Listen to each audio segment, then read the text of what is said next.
The Adeptus Astartes are not soldiers. That distinction matters.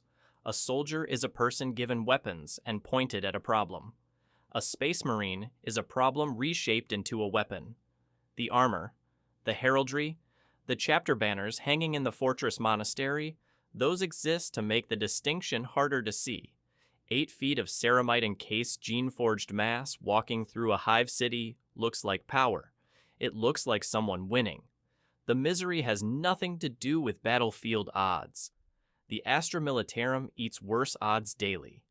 Guardsmen die by the regiment in artillery barrages on Armageddon and Vrax, and 1,000 unnamed garrison worlds that don't make it onto campaign maps. The Adeptus Astartes have a different problem, and it is quieter. They were engineered to have one permitted shape of existence. The fortress monastery, the gene seed vaults, the reclusium burning with incense braziers day and night. These are not symbols of glory. They are containment systems. The system makes sense, and that is exactly what makes it inescapable. The Emperor of Mankind didn't design the Legiones Astartes for personal fulfillment. The original design intent was surgical. The Great Crusade required instruments capable of ending conflicts before conventional armies could even establish supply lines. Chapters like the Ultramarines and the Black Templars were never meant to hold territory through attrition. They were meant to arrive in orbit aboard battle barges the size of orbital stations, deploy in drop pods that punch through atmosphere trailing fire, and break enemy command structures in days. Shock, decapitation, withdrawal. The Adeptus Mechanicus preserves gene seed purity in cryovaults audited to the gene. Chaplains enforce doctrinal alignment through hypno-indoctrination and the Reclusium's daily liturgical schedule. The Codex Astartes standardizes everything from squad composition to fire discipline to the acceptable ratio of bolt rounds expended per confirmed kill. The result is minimal manpower, maximum lethality, and zero wasted infrastructure on anything that doesn't contribute to the kill cycle. From an imperial administrative perspective, this is efficient. Translation: the sales pitch is that Space Marines are a mercy compared to planetary annihilation. And that is technically accurate. The machine runs on attrition before the first shot is ever fired. Spo, aspirants are selected from feral worlds like Fenris and death worlds like Baal, places where childhood survival already filters out the biologically unsuitable. Most die during implantation. The os modula floods bones with density and reshapes the skeleton over years of agony. The Biscopia floods muscle tissue with growth proteins until the body barely resembles what it started as. The black carapace is the final stage, fused beneath the rib cage with surgical drills and iron restraints, its interface ports designed to let armor plugs bite directly into the nervous system. This is not enhancement, it is conversion. Survivors enter scout companies and spend years in live-fire corridors beneath the stone buttresses of the fortress monastery.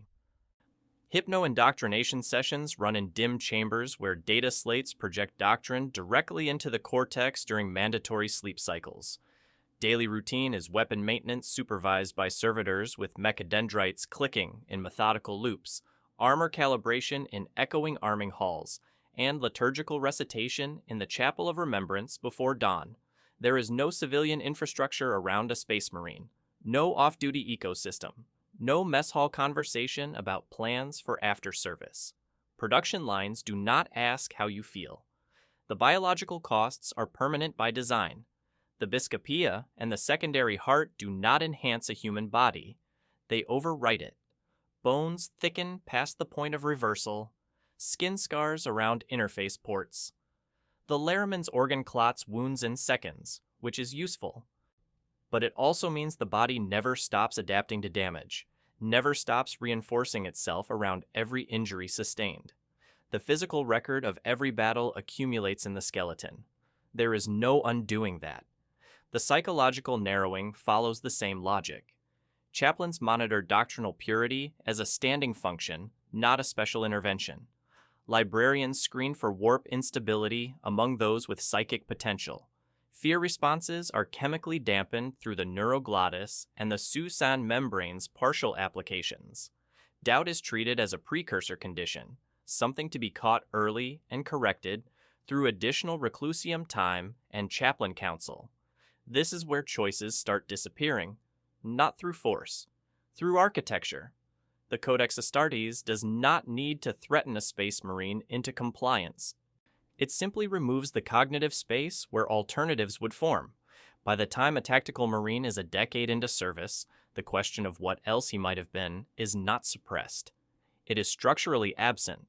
The categories don't exist anymore. That is the deal. The logistical irreversibility completes the picture. When a Space Marine dies in the field, an apothecary must reach the body under active fire to harvest the progenoid glands, the gene seed organs that allow the chapter to produce future warriors. A Marine's body is inventory. His death is a supply chain event. The mission clock does not stop for grief. The gene seed recovery protocol takes priority over memorial. Translation: the body belongs to the chapter before it belongs to anyone else. It always did. And for those who survive long enough to accumulate catastrophic injury, there is the Dreadnought.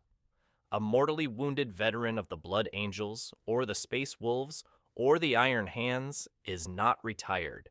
He is interred in a sarcophagus hardwired into adamantium limbs and plasma reactor coils. Awakening means war. Suspension between wars means isolation in a stone alcove in the fortress monastery, surrounded by relics, waiting for a summons that may not come for decades.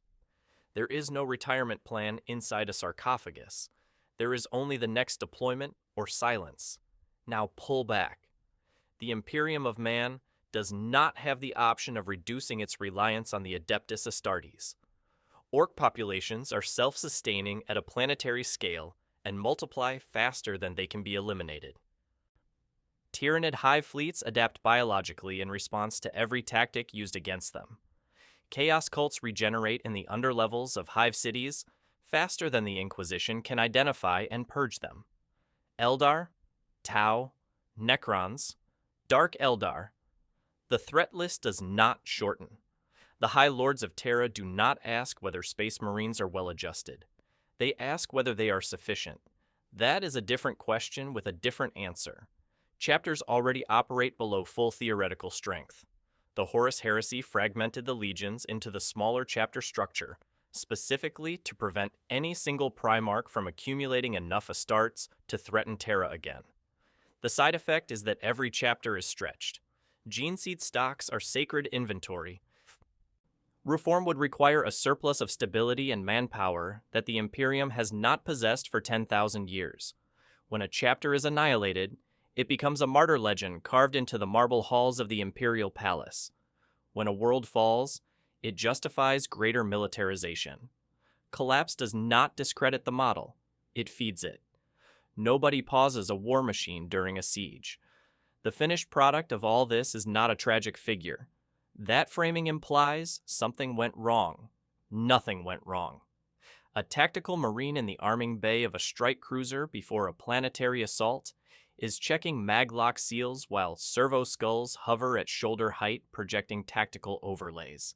He hears the whine of jump packs in the next bay, the clatter of bolt rifle magazines being seated in sequence, the hiss of atmosphere recyclers working against hull sweat. His memories are campaign records. His relationships are squad designations. His body is a delivery system for progenoid glands that will outlast him. Survival means continued deployment. The option set does not expand with experience. Decades pass. Centuries for some. Scars layer over augmetics, layer over additional scars. Apothecary Cadmus replaces a knee joint damaged on Ultramar. Tech Marine Herath recalibrates the Black Carapace interface that has started generating phantom pain signals. The repairs are functional. The mission continues, even in stillness, kneeling before a relic blade of the Emperor of Mankind in a candlelit apse while the rest of the fortress monastery runs on skeleton crew. He is simply waiting for the next summons. There is no civilian ghost underneath the armor. No suppressed alternate timeline where he chose differently and became something else. The narrowing was not a side effect, it was the objective, and it succeeded. Translation: what's lost is not safety or comfort, it's dimensionality. The range of possible lives narrows to a single corridor and stays there. So it doesn't suck to be a space marine because the galaxy is dangerous. The galaxy has always been dangerous for everyone in it. The Astra Militarum knows dangerous. Inquisitorial acolytes know dangerous. Rogue traders flying blind through the Coronis expanse know dangerous. It sucks because a space marine is engineered to be perfectly adapted to that specific cruelty and nothing else. Every organ, every hypno-indoctrination session, every purity seal pressed into ceramite by a chaplain's hand, all of it was selected to remove uncertainty, to remove hesitation, to remove the possibility of a different answer. The Imperium calls this ascension. In the Imperium, that is considered mercy.